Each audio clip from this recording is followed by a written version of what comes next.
What if getting your head around a huge aviation update didn't feel like, wading through pages and pages of dense regulations? Mhm. What if it was more like a really interesting conversation, one that uncovers some surprising stuff and actually gives you useful insights? Well, that's what we're aiming for today. We're taking a deep dive into something pretty significant from the FAA, the Federal Aviation Administration. It's a massive update that's really set to shake up the world of light sport aircraft, and honestly, it'll probably affect a much wider slice of general aviation too. It's called the Modernization of Special Airworthiness Certification, or MOSAIC. It's the final rule. Yeah, and this really isn't just some minor adjustment. Not at all. It's a fundamental shift, really. The whole idea is to boost safety, enhance performance, and critically expand the privileges for both pilots and the aircraft themselves. We've spent some serious time digging through the FAA's own documents on this, the full rule, the preamble, and we're here today to kind of pull out the core pieces, what it really means for you out there. Right. So, if you're already a pilot, or maybe you're thinking about becoming one, or maybe you're just fascinated by where flying is headed, we'll definitely want to stick around for this. We're going to pull out the most important bits, the key takeaways, so you can get up to speed quickly and clearly. Okay, let's get into it. What is Mosaic actually trying to achieve? I mean, on the surface, yeah, it's about amending rules for making, certifying, flying, maintaining light sport aircraft. But the FAA talks about enhancing safety and expanding privileges. So what's the bigger picture here? What problem are they solving? Well, it's got a few different angles, but the main goals are pretty clear. They want to improve safety, they want to boost aircraft performance, and they want to significantly increase what pilots and planes are allowed to do under the sport pilot and light sport rules. And like you said, it goes beyond just LSA, it touches experimental aircraft, even restricted category stuff. A big part of it seems to be making these aircraft more practical, better for flight training, some limited aerial work, even just personal travel. It's about unlocking potential, but doing it safely. That safety aspect is interesting. The FAA keeps mentioning that these expansions, they're based on safety data and this idea of a safety continuum. Mm. That sounds a bit counterintuitive, maybe expanding capabilities but focusing on safety. How does that work? Yeah, it's a core concept for understanding Mosaic. The safety continuum, it basically means the FAA scales the rules based on the risk to the public. Think of it like this. The more risk involved, maybe because the plane can do more, or the pilot has more privileges, the tougher the requirements get for certification and operation. So as capabilities go up, the safety oversight, the rules, they get more stringent to match. It's a balancing act. Okay, that makes sense. And the why behind it all. It isn't just Yeah. let's make cooler planes, is it? You mentioned safety, and the FAA seems to link this directly to experimental amateur-built aircraft, the EABs. What's that connection? It sounds like a strategic safety move. It absolutely is. EABs, the ones people build themselves, they aren't subject to the same FAA design or production standards. That's just the nature of that category. And, well, the data, unfortunately, shows they have higher fatal accident rates compared to factory-built light sport aircraft. So a really big goal of Mosaic is to make the certified light sport category so appealing, so capable, that more builders and owners will choose that route instead of EAB. By making LSA more attractive, they hope to shift more activity towards aircraft that are demonstrably higher up on that safety continuum. It's an indirect way to boost overall GA safety. Oh, and one more thing on the why. This wasn't just the FAA deciding to do this out of the blue. Congress actually mandated it. Section 824 of the 2024 FAA Reauthorization Act specifically told the FAA to get this rule finalized within 24 months of May 16th, 2024. So there was a deadline pushing this too. Right, a congressional push too. Hmm. Okay, so we've got the safety foundation laid out. Let's talk about the planes. What kinds of light sport aircraft are we actually going to see now? You mentioned a fundamental shift in how light sport aircraft is even defined. What's the deal there? Yeah, this is it's pretty fundamental. They've actually removed the definition of light sport aircraft from Part 1 of the regulations. And why that's such a big deal is it kind of decouples the aircraft certification from the pilot operating rules. It lets the FAA set different limits for aircraft certified in the light sport category. That's the new Part 22.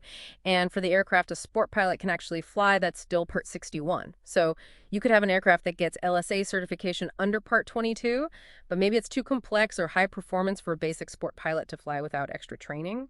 It creates way more flexibility for designers. Decoupling the aircraft and the pilot rules. Wow, okay. That opens things up. So let's dig into those aircraft capabilities then. For manufacturers, what are the big expansions? What can these new light sport category aircraft actually do? Okay, yeah, there's a lot here. And remember, these specific changes kick in 365 days after the rule gets published, so not immediately. First, maybe the biggest headline: no more specific weight limit. Max takeoff weight isn't the defining factor anymore. Instead, size and capability will be limited by other things, like stall speed, a max of 4 seats for airplanes, only 2 for other LSA categories, like gyroplanes, and limits on the kind of aero work they can do. Commenters, and the FAA agrees, said this allows for stronger, safer structures, more useful load, meaning more fuel, people, bags, just better safety margins overall. Second, get this, any engine, any propeller, no limits on the number or type. So electric motors, yep, multiple engines, sure. Different prop types, go for it. This is huge for innovation, especially electric propulsion. Third, retractable landing gear is allowed now. That's new for LSO. Fourth, they can incorporate simplified flight controls. Think fly-by-wire or other systems designed to make flying easier or safer. And fifth, they can be faster and higher performing. The new speed limit is 250 knots, calibrated airspeed and level flight. And for airplanes specifically, the seating is up from 2 to 4. Big jump in utility there for personal travel or training, but very important point.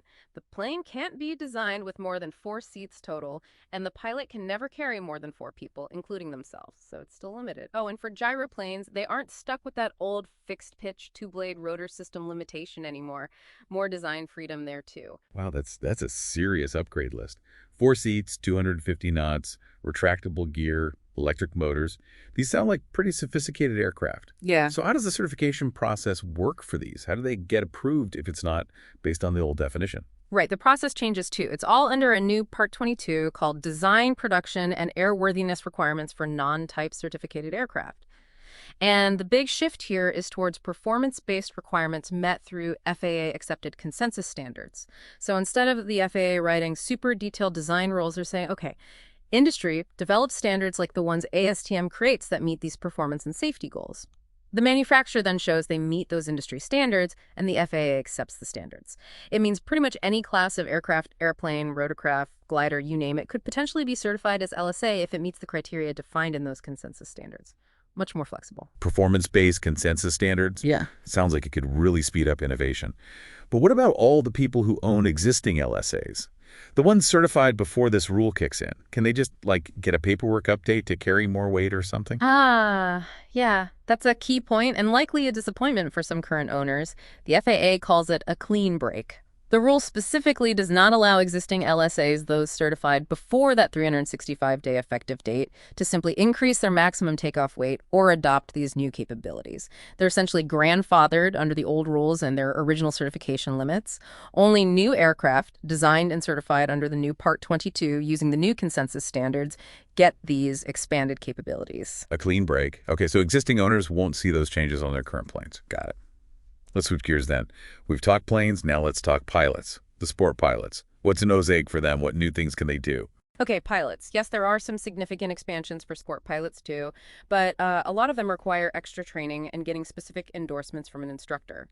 First big one, higher stall speed for airplanes. Sport pilots can now fly airplanes with a clean stall speed, VS1, up to 59 knots CAS. That's up from 45 knots before. The idea is it lets them fly slightly larger, more common to, and maybe even 4-seat planes, the kind often used in flight training. And it also allows for designs with better safety features, like stronger airframes, which sometimes means slightly higher stall speeds. Second, echoing the aircraft changes, there's no specific weight limit on the aircraft a sport pilot can operate anymore. Again, opening up access to more types of planes. Third, they can now fly aircraft with constant speed props and retractable landing gear if they get the required training and an endorsement. The training sounds pretty similar to the complex endorsement private pilots need. Fourth, and this is a totally new category for sport pilots, helicopters. They can fly helicopters now, and this is a big but only helicopters that are specifically certified with a simplified flight controls designation. That's meant to keep the operation within the simpler, easier to fly concept for sport pilots. And fifth, probably the most talked about one, night operations. Sport pilots can now fly at night, huge new privilege, but it comes with hoops to jump through. 3 hours of specific night flight training, a logbook endorsement saying you're proficient, at least 1 night cross-country flight, and 10 night takeoffs and landings. Night flying for sport pilots. That really is a big deal. But I remember reading something about the medical requirement changing for that. You can't just use your driver's license anymore for night flying, can you? Correct. That's a key safety mitigation.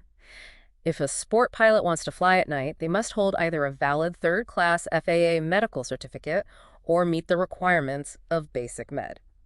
The FAA's logic is that state driver's license vision standards vary too much and just aren't adequate for the demands of night flight. Plus, they want a more thorough health check for conditions, heart, lung, vision issues, even medications that could pose a risk, specifically during night operations. It ties back to that safety continuum again. Okay, makes sense. More privilege, slightly higher bar for the medical at night. What about some of the other things people were hoping for, like carrying more than one passenger, especially now with four-seat LSAs, or flying in clouds, getting an instrument rating? Yeah, good questions. Those were definitely discussed, but here's what didn't change for sport pilots. First, the passenger limit is still one. Even if you're flying one of those new four-seat LSA airplanes as a sport pilot, you can only take one passenger with you. The FAA basically decided that the risk profile associated with the sport pilot certificate, especially the driver's license medical option for daytime flight, only supports carrying one other person. If you want to carry more, you need a higher certificate, like private pilot. Second, the altitude limits are the same. 10,000 feet MSL or 2,000 feet AGL, whichever's higher. No change there. FAA cited vision standards and the safety continuum again. Third, no instrument flying. Sport pilots still can't get an instrument rating or legally fly in IMC, instrument meteorological conditions. And fourth, no flying for compensation or higher, generally. Sport pilots can't be air taxi pilots or anything like that. However, there's one important clarification. The rule now explicitly states that flight instructors who hold a sport pilot certificate can be paid for providing flight instruction. So CFI Sport's good to go. Okay, so passenger limit, altitude, IFR, pay. Those stay mostly the same, except for the instructor clarification. What about adding new privileges? Like if a sport pilot wants to add, say, helicopters or seaplanes to their certificate, is it still just training and an instructor sign-off? No, that's changing too, becoming a bit more rigorous. Because the aircraft they can now fly are potentially more complex, if a sport pilot or a flight instructor with a sport pilot rating wants to add privileges for airplanes, single-engine land or sea, or for rotorcraft helicopter, they now have to pass a full practical test, a check ride with an FAA-designated pilot examiner, a DPE. It's not just a proficiency check with any instructor anymore. It's a formal test seen as a necessary safety step given the expanded capabilities. On the plus side for training, though, the rule now allows pilots to count up to 2.5 hours of training time done in an approved simulator, an FSTD or ATD, towards their sport pilot certificate requirements. Doesn't replace much flying, but it's a nod towards simulation. Check rides for new categories. Okay, so we've covered LSA planes and sport pilots pretty thoroughly, but you mentioned MOSAIC isn't just about light sport. It affects experimental and restricted category aircraft, too. What's happening there? Right, it ripples outwards. For experimental aircraft, there are some notable changes. First, longer certificate durations. For experimentals used for R&E, showing compliance, crew training, market surveys, those certificates now last 3 years instead of just one. And for exhibition air racing and amateur built, EAB, the certificates are now unlimited in duration unless the FAA has a specific reason to set a time limit. Less paperwork hassle for owners. Second, a potentially big one, flying over populated areas. The rule now allows the FAA administrator to authorize experimental aircraft to operate over densely populated areas or in congested airways for all parts of the flight, including takeoffs and landings if they have the right operating limitations. This used to be much more restricted. Third, there's a whole new experimental purpose specifically for former military aircraft. This allows them to be operated for things like contract air services, provided they have a U.S. military service history. And fourth, this one's pretty cool, space support vehicles. They've added an allowance for experimental aircraft to conduct space support flights carrying people or property for hire to simulate spaceflight. Think astronaut training, hardware testing. It's very forward-looking. Then for restricted category aircraft, these are often former military or specialized aircraft used for specific jobs. The rule basically codifies a lot of the special purpose operations that were already being approved case by case. Things like aerial surveying, pipeline patrol, weather modification, aerial advertising, carrying external loads with helicopters, carrying cargo for the owner's business. Those are all now officially listed as permitted uses. And importantly, exhibition is now explicitly added as a permitted special purpose for restricted category aircraft, too. Helps clarify their place. Space support flights. Wow. Okay, that's definitely looking ahead. And tied into all these aircraft, new and old, are the maintenance folks, the repairmen. Any changes for them in MOSAIC? Yes, a few key updates for the repairmen, specifically the ones focused on light sport. First, a simple name change. The certificate title is changing from Repairman Certificate Light Sport Aircraft to just Repairman Certificate Light Sport. Minor tweak. Second, and more significant, expanded privileges. Repairmen with a light sport rating can now perform the annual condition inspection on experimental amateur-built aircraft, EABs, as long as they're trained on the same category of aircraft, like airplane, weight shift control, etc. This could really help EAB owners find qualified inspectors and aligns with that safety continuum idea by using trained individuals. Third, the training requirements are shifting. Instead of just counting training hours, the requirements for getting a repairman maintenance rating will now be based on performance standards, aligned with the main aviation mechanics certification standards, the ACS. Now, the FAA clarifies this doesn't mean they need the exact same training as a full A&P mechanic, but the training needs to demonstrate competence in the specific tasks they're allowed to do, more outcome-based. And finally, for major repairs and alterations on these new light sport category aircraft, they have to be done following the manufacturer's instructions or using methods approved by a person acceptable to the FAA. That could be the manufacturer, someone with specific FAA approval, or someone following accepted industry consensus standards for that repair. Okay, using repairmen for EAB inspections, performance-based training. Makes sense. Let's touch on a couple of other areas in MOSAIC impacts. You mentioned aerial work earlier, and also something about noise regulations. Correct. On aerial work for LSA, the new rule allows light sport category aircraft to be used for certain specific types of aerial work if the manufacturer designed it for that purpose and it's listed in the POH. The permitted types include aerial surveying, patrolling, weather control, and aerial advertising. But important distinction, it does not include carrying passengers or property for hire, like air tours or on-demand charter. Those operations still require standard airworthiness aircraft. For towing operations like towing gliders or ultralights, the rule clarifies that this must be specified in the LSA's POH, and the tow hitch installation needs to be either FAA approved or meet requirements considered acceptable to the administrator, which offers a bit more flexibility than the rules for standard category aircraft doing towing. And then there's noise. This is actually a pretty significant policy shift. The FAA is removing the mandatory requirement for new light sport category aircraft to meet the Part 36 noise standards. Instead, they're setting up a system for voluntary compliance with Part 36 noise levels. Their reasoning includes things like this being a first attempt at using consensus standards for noise, that LSAs are generally quieter than many GA planes anyway, and that the rule encourages quieter tech like electric propulsion.